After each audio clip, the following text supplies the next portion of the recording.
Hello दोस्तों, इतिहास में तरह तरह के घटनाएं रची गई है, लेकिन आज नेपाल ने अलग तरीके का इतिहास रच दिया है। जेन जी एक ऐसा जेनरेशन जो अक्सर कहा जाता था कि ये जेनरेशन कुछ नहीं कर पाएगा, किसी लायक नहीं है। आज वही जेनरेशन इतिहास रच रही है जो 36 घंटे में नेपाल की सरकार गिरा दी है।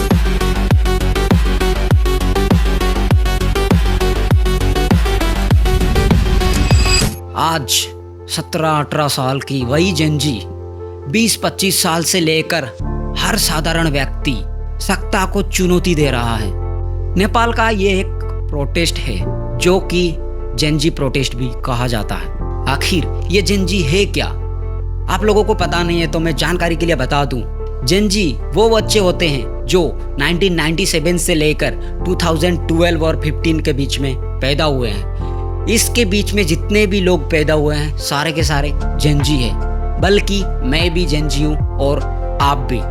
पर खुद को जेन जी एक्सेप्ट करने में इसीलिए बुरा लगता है कि मोस्टली जब जेन जी की बात आती है तो उसको बहुत बिगड़ा हुआ और बुरा माना जाता है, जो कि किसी से कोई फर्क नहीं, बस खुद में मग्न रहता है। जेन जी का पूरा डिटेल वीडियो अगर आप देखना चाहते हो तो डिस्क्रिप्शन पे मैं लिंक दे दूंगा, वहां पे जाके आप चेकआउट कर सकते हो। मगर नेपाल में जेन जी रेवोल्यूशन लाने वाले हैं और ये जेन जी बता रहे हैं कि ये झेलेगी नहीं, आवाज उठाएंगे अपने हक के लिए। आखिर ये जेन जी प्रोटेस्ट नेपाल की सड़कों में क्यों खून की होली खेल रही है? बस एक सोशल मीडिया बैन के वजह से या फिर भ्रष्टाचार के वजह से, जो 17 साल में 15 बार सरकार बदलती है। नेपाल की प्रधानमंत्री को इस जेन जी ने ऐसा ताकत दिखाया कि prime minister KP Sharma Oli ने इस्तीफा दे दिया खुद की पद से और नेपाल छोड़ के चले गए। प्राइम मिनिस्टर की घर पे भी आग लगा दी गई है और साथ साथ पार्लियामेंट भी इस आग के लपटों में आ चुकी है।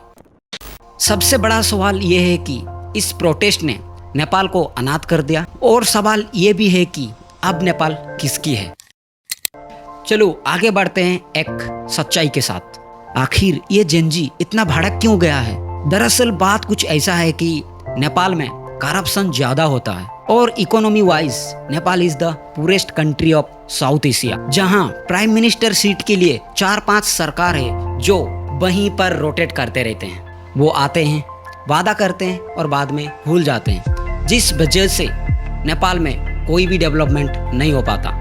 जो उनके खिलाफ आवाज उठाता है उसको भी दबाई जाती है। लेकिन जेन जी का आवाज उठाने का तरीका थोड़ा अलग था। उनको जो पता चला उनके पैसों से, टैक्स के पैसे से, उनके पॉलिटिशियंस के बच्चे फॉरेन कंट्री में मजे मार रहे हैं, यस कर रहे हैं और इंटरनेट पे भी फ्लैश मार रहे हैं, तो खुलेआम उन रईस बच्चों को कॉल आउट करने लगे। उनके एडिट्स बना के इंटरनेट पे अपलोड करने लगे कि देखो ये तुम्हारा पैसा है जो ये लोग ऐश कर रहे हैं। जो लग्जरी लाइफस्टाइल का एडिट था, नेपाल की जनता को समझ में आ गया था कि जहां एक तरफ गरीब आदमी अपनी जिंदगी झेल रहा है, वहीं पॉलिटिशियंस के बच्चे फॉरेन में पैसों से खेल रहे हैं। आप लोग समझ गए होंगे कि ये प्रोटेस्ट जो जेन जी प्रोटेस्ट है, ये सिर्फ एक सोशल मीडिया बैन की वजह से नहीं हो रही है। ये प्रोटेस्ट नेपोटिज्म के खिलाफ, करप्शन के खिलाफ और नेपाल की सरकार के खिलाफ हो रही है।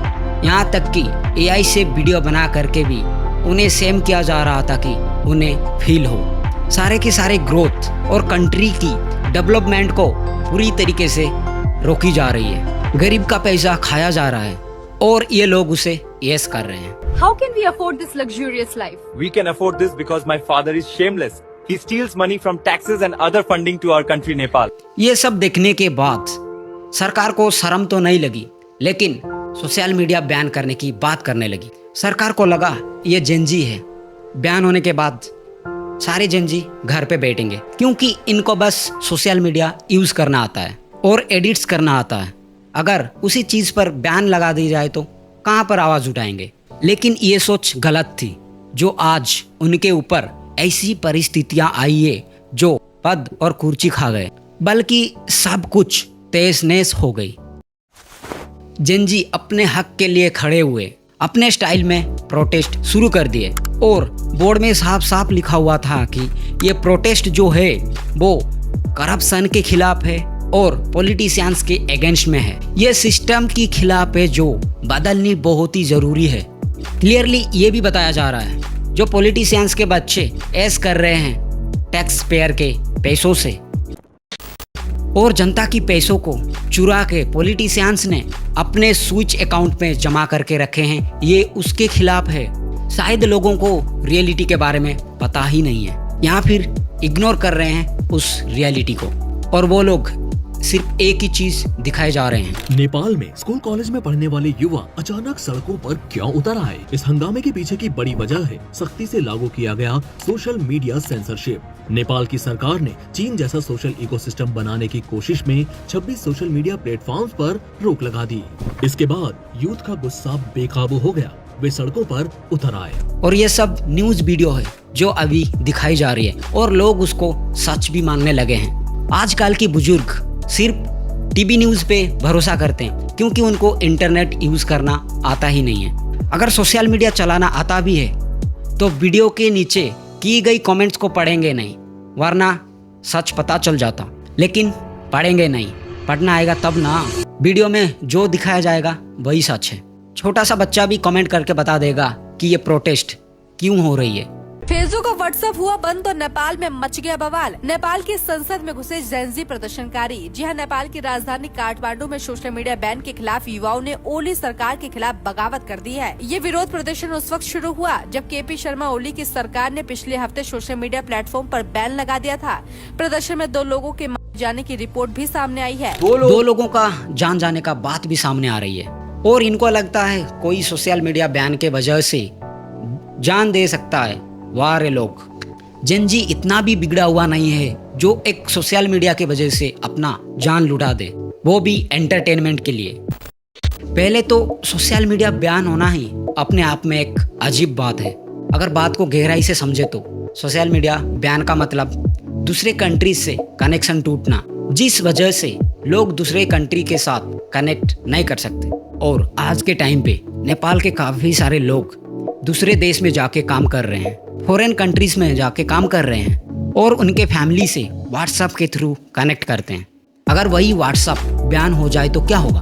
पहले तो अपना देश को इतना ज़्यादा लूट लो कि वहाँ पर कोई भी काम धंधा ना हो और कोई व्यक्ति देश छोड़ के दूसरे देश में जाए काम करने के लिए तो उसका फैमिली से कनेक्शन ही तोड़ दो। पर सरकार को टैक्स पेयर से थोड़ी ना लेना देना है, बस उनके फैमिली को सेव मत करो सोशल मीडिया पे, वरना भैया हम तो पूरा का पूरा इंटरनेट ही बैन कर देंगे।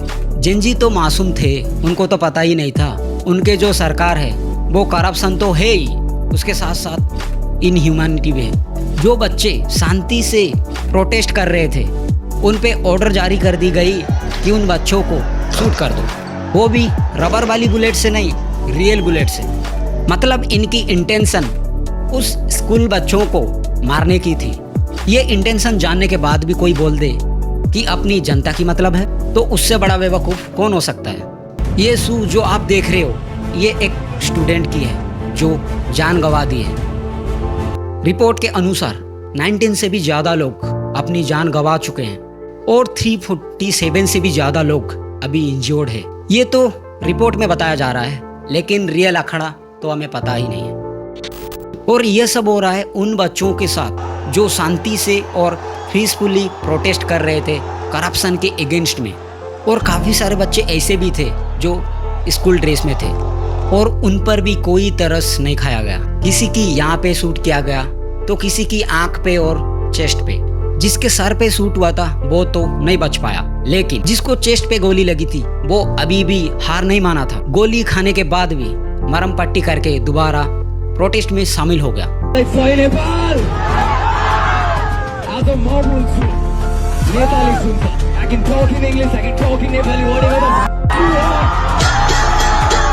इस वीडियो में ये भी लिखा गया है कि ये सब सोशल मीडिया बैन के कारण हो रहा है। मुझे एक बात समझ में नहीं आ रहा है, ये न्यूज़ वाले आखिर क्या पीकर वीडियो बनाते हैं और ये सब लिखते हैं? असलियत पता नहीं करते हैं क्या?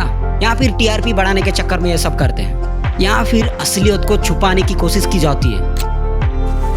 मैं एक नॉर्मल एजुकेशनल वीडियोस बनाता हूँ। मेरा काम नहीं है इन सारे चीज़ों पर कवर करना। जब आवाज़ उठाने की बात आए और आगे तक लोगों को सूचित करने की बारी आई तो मैं ये वीडियो बना रहा हूँ। मेरे पास एक चैनल है जिसके माध्यम से मैं लोगों को रियलिटी दे सकता हूँ, तो क्यों नहीं। जब मैं ये सब देखा तब मैं नहीं रुक पाया और मैंने ठान ले लिया कि इसके ऊपर वीडियो तो बननी ही चाहिए। अगर ऐसी बात पे आवाज ना उठाए तो कंटेंट क्रिएटर का क्या मतलब। भले वीडियोस में व्यूज ना आए, अगर इस वीडियो से रियल इन्फॉर्मेशन थोड़ा लोगों को भी मिले तो मिस इन्फॉर्मेशन से बच सकते हैं। ये जनरेशन जो करप्शन के अगेंस्ट में खड़े हुए हैं, तो हमें भी इस जनरेशन को सपोर्ट करना पड़ेगा।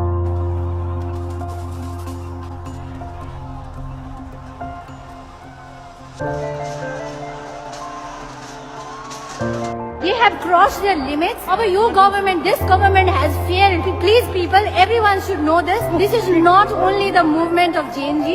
Now this is movement of every responsible Nepali citizen. ये लोग स्टूडेंट के ऊपर हमला करने तक नहीं रुके। जो इंजर्ड बच्चे हॉस्पिटल में एडमिट थे उन पर भी भारी तरीके से हमला हुआ है।